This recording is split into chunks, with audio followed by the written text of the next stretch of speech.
Kate Middleton retouché et méconnaissable, cliché qui fait grandement polémique.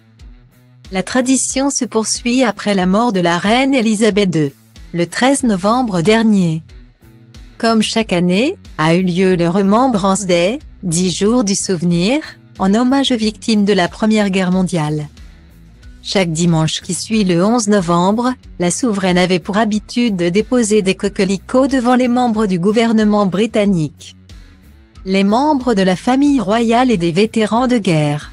Cette fleur représente en effet les sacrifices des soldats durant la bataille. Mais depuis le 8 septembre 2022, date du décès de la reine, c'est son fils Charles III qui a pris le relais. Une grande cérémonie commémorative a ainsi été organisée à Londres, où 10 000 anciens combattants ont défilé devant le roi. À ses côtés, au balcon de Foreign Office, se trouvait notamment son épouse Camilla mais aussi sa belle-fille Kate Middleton, l'épouse du prince William. Pour l'occasion, cette dernière a rendu un bel hommage à l'ancienne princesse de Galles Lady Diana puisqu'elle portait des boucles d'oreilles ayant appartenu à cette dernière. Le magazine de Daily Mirror a d'ailleurs choisi un cliché de la maman de George, Charlotte et Louis à la cérémonie pour illustrer la une de son prochain numéro. Mais un détail a fortement dérangé les internautes.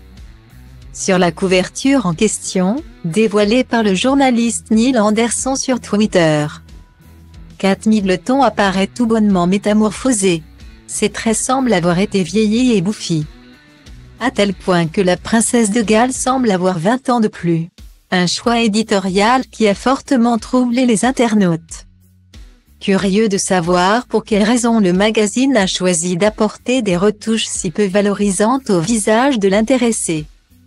Honteux ce que le Daily Mirror a fait au visage de la princesse de Galles, a notamment commenté le spécialiste royal Dicky Arbité. Quand les internautes, eux, ont été à l'origine d'une vague d'indignation, je ne pense pas avoir vu d'aussi mauvais montage photo depuis longtemps. Si j'étais Catherine, je ne serais pas heureuse, c'est au-delà de l'irrespect. Pas seulement envers Catherine, mais envers la vie de toutes les personnes qu'elle était là pour commémorer.